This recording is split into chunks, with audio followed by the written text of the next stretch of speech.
біз сонда ойлайсыңдар ма, әлсіз адам ешкім жоқ деп? Керісінше біздің қазақтар әлсіз адамға демеу көрсетеді. Біздің қазақтар 1000 қазақ болып бір қазақты қиындықтан шығарып алады. Біздің қазақтар мықты халық, біздің қазақтар текті халық. Қалай сендер Қазақстанда жүріп қазақ тілін сөйлемей, қазақ тілін білмейміз деген не нәрсе ол? Мен түсінбеймін ондайды. Біздің қазақтар ең мықты жанашыр халық. Біздің жерімізде жүрген адамдар біздің тілімізді құрметтеу керек бірінші орында. Біздің қазақтар ой ашуланып көтерілмесін, біздің қазақтар ашуланса бітті, құрдыңдар. Кім болса да.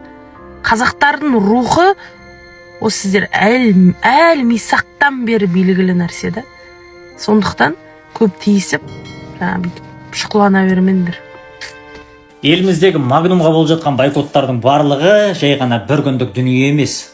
Бұл бірнеше жылдардан бері, тәуелсіздік алдығаннан бері қалыптасып келе жатқан біздің ішіміздегі жиналған назымыз, өкпеміз біздің билікке.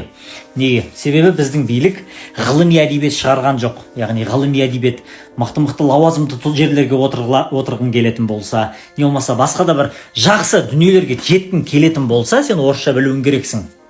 Қарапайым ғана мен программист болып жұмыс жасаймын.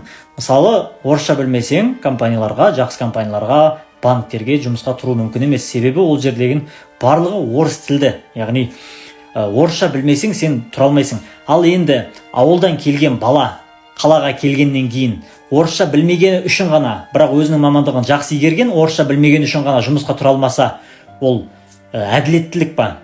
Яғни бұл әділетсіздік. Сондықтан халықтың ішіндегі өкпе назының барлығы осындай дүниелерді шығады.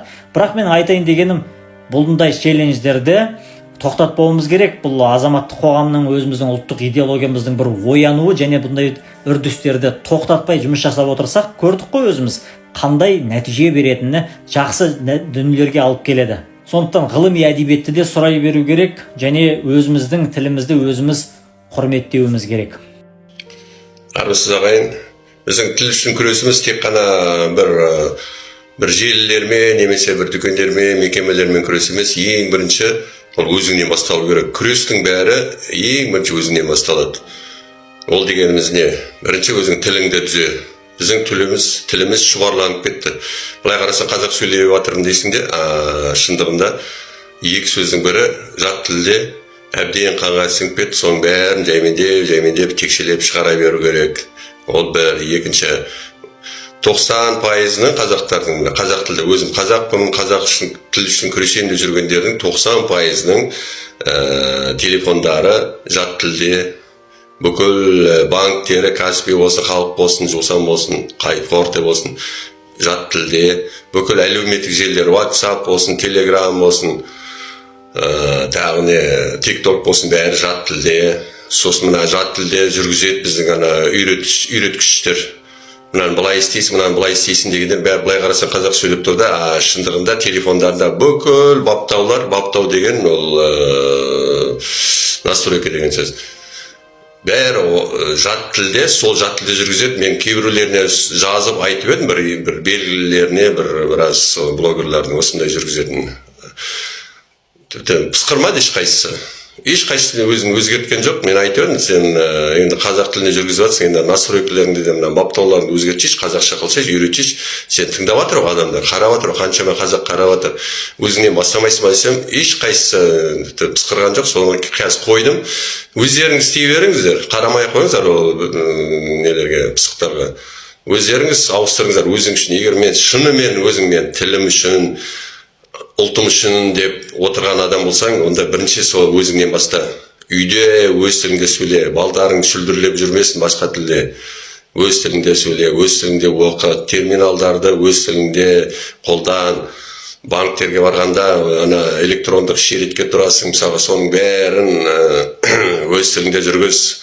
Анда банктегі менеджерлер көмектеседі, бәрі тек сені келіп сұрақ қойсаң, көмектесуге терминалға барғанда бірден тек жат тілге жүгінеді, бәрі де. Қараңдар, көресіздер, назар аударсаңыздар.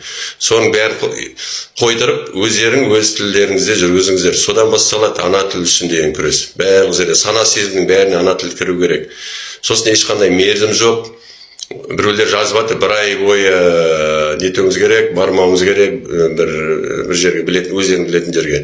Біреулер жазады, 1 жыл бармау керек дейді. Ешқандай 1 ай, 1 жыл, 10 жыл дейтін жоқ. Мәңгі аяғына дейін қашан бүкіл еліміз, біздің қазақ елі қазақланбай тоқтатпау керек осы шаруаны. Болды. Мына болып жатқан жағдай көрсетіп жатыр, кімнің кім екенін кәдімгідей көрсетіп жатыр. Мына келімсектер мен солардың құйыршықтары барынша жұмыстанып жатыр, өзара келісіп жатыр. Көрген шығарсыздар видеоларын, барайық қолдайық деп.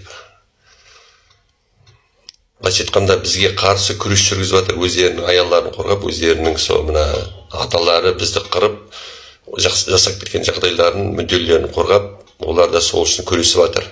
Бірақ олардың күші аз қазір. Біздің қуанышымызға біздер бір кем дегенде 60% біз. Сондықтан біз жеңеміз, жұмсақ күшпен ақ.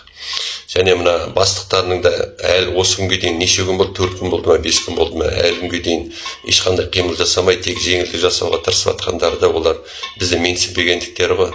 Біздің күшімізге сенбегендері, ой қайда кетті малдар деп, мамбиштер, калбиттер деген сондай көзқараспен жүргендер ғой.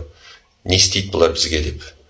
Сөйтіп енді мына әр нәрсенің өзінің бір критикалық бір нүктесі болады ғой. Сол критикалық нүктесін олар жіберіп алды. Енді тоқтата алмайды деп ойлаймын мен. Осы сеңді, осы қозғалған сең ары қарай кете беру керек те, және жалғыз ғана тек осы мына сауда желісін емес, басқаларды да түгел барлық салада, мысалы мына автобустарда ана екі тілде сөйлейді дегенді, мына аялдамалар айтқанда, дүкендердегі мына екі жарнама құжаттарда, жарнама нелер, маңдайшалары, бүкіл құжаттардың бәрін ауыстыру, тек басқа ұлтты көрсең, тек солардың тілінде сөйлеу деген, мысалы кассирлер, басқалар, біздер өзімізде соның бәрін қою керек, және өзіміздің тілімізді тазартуымыз керек, сонымен қоса, және мәдениетке де үйренуіміз керек, мына жапондықтар сияқты жүрген жерімізді таза ұстауға, өзіміз жеріміз, біз үшін ешкім жүрмейді оны жинап, мысалы, сондай барлық жағынан өзімізді өзгертуіміз керек, және телефондарды, бүкіл қосымшаларды телефонда бар, соның бәрін өз тілімізге аударуымыз керек. Бүкіл техника біздің елімізге келетін өндірушілерден, бүкіл тоңазытқыштар, мұздатқыштар, кір жуғыштар, шлагбаумдар, лифтлер, соның бәрін өзіміздің тілімізге аудартатын қылып, сондайға дейін жетуіміз керек. Сонда ғана тек біздер мына тілде, біздің ұлтымызға, тілімізге дейін көзқарастан құтыламыз. Сол кезде ешқандай күреспей, ешкімді боқтап, балағаттап, төбелеспей, жағадан алмай-ақ, біз жұмсақ күшпен 1-2 жылда бәрін жеңіп шығуымызға болады. Осы қазір болып жатқан жағдай көрсетіп тұр. Және олардың көзқарасын көрсетіп тұр. Олар мойымайды оңайшылықпен. Олар күреседі, сондықтан біз қайтпауымыз керек, аяғына дейін тұруымыз керек. Рахмет.